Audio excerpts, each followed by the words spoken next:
Правила масс-рестлинга. Помост. Помост представляет ровную, не скользящую без шероховатости площадку, выдерживающую нагрузку до 600 кг на квадратный метр. Размерами ширина от 4 до 5 метров, длина от 5 до 6 метров, высота от 20 до 100 см. Палка. Палка изготавливается из березы или другой породы дерева, обладающими твердыми свойствами, цилиндрической формой, длиной 50 см, диаметром 33 см, может быть армирована, но поверхность должна быть деревянной, главным судьей соревнований. Доска упора. Доска упора должна иметь следующие размеры. Длина внутренней части 2 метра между креплениями, высота 24 см, ширина 5 см, края верхнего ребра должны быть закругленными и гладкими, высота закругления верхней кромки 1,5 см.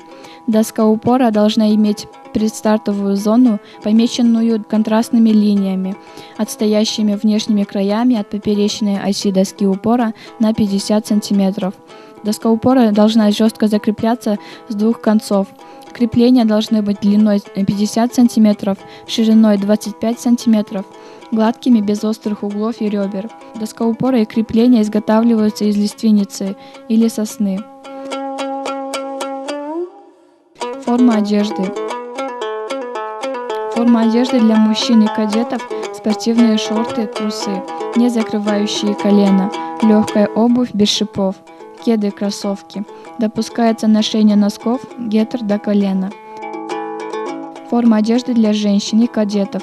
Спортивные шорты, трусы, не закрывающие колено, спортивная майка или футболка, легкая обувь без шипов, кеды, кроссовки. Допускается ношение носков, гетр до колена. Участникам разрешается иметь логотипы и наименования спонсоров на шортах-трусах. Допускается применение поясов шириной не более 100 мм, наколенников, напульсников и налокотников фабричного производства. Можно применять средства без приклеивающих свойств в виде порошков, увеличивающие трение кисти рук о палку, например, магнезия, канифоль. Запрещается выходить на помост после вызова на поединок в браслетах, с кольцом на пальце, с часами на запястьях рук, в головных уборах, в форме одежды спортсмена, не указанных в правилах. Определение победителя в схватке и в поединке.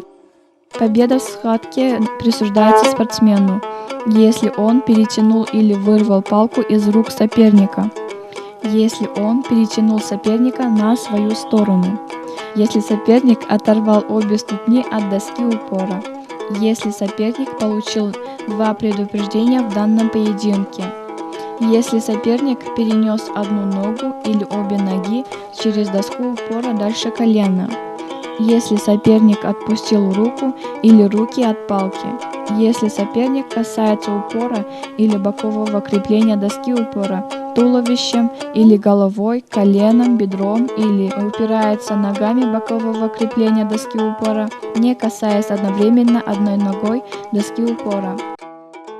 Победа в поединке присуждается спортсмену, если он выиграл 2 схватки в ходе одного поединка со счетом 2-0, если соперник не вышел на помост в течение 1 минуты после приглашения судьи-информатора, если соперник снят с соревнований, победа присуждается со счетом 2-0. Если схватка продолжается более 2 минут, в данном случае обеим спортсменам засчитывается поражение. За победу в поединке спортсмену присуждается 1 очко, за поражение 0. Спорное положение. Спорное положение объявляется, если соперники упали одновременно и не могут продолжить схватку, если разошлись мнения судей, если сломалась палка, если соперники одновременно отпустили палку, если произошло наползание кистей рук друг на друга в ходе схватки. Предупреждение за нарушение правил. Арбитр предупреждает спортсмена, не спрашивая на это согласия у других членов судейской бригады. Арбитр дает предупреждение спортсмену, нарушившего правила, только после остановки хода встречи, то есть схватки. Предупреждение объявляется за применение запрещенного приема или действия первому отпустившему захват до команды Ч Если победа достигнута с применением запрещенного действия, дается предупреждение, и победа не засчитывается, схватка возобновляется. При грубом нарушении правил спортсмен может быть снят с соревнований. Запрещающие действия и приемы. После команды «Олор» и до конца схватки спортсменам запрещается разговаривать между собой, разговаривать и перерекаться с арбитром, браться за руку соперника, резко дергать палку до старта, то есть до команды «Че», держать палку на своей стороне до старта относительно доски упора, перехватывать и крутить палку до старта, зацеплять и упирать палку или руки о доску упора или носок ноги, упираться ногами, корпусом туловища или головой за поперечное приспособление, предназначенное для закрепления доски упора, выкручивать палку более 90 градусов по всем направлениям относительно продольной оси доски упора, заступать до старта за стартовую зону на доске упора.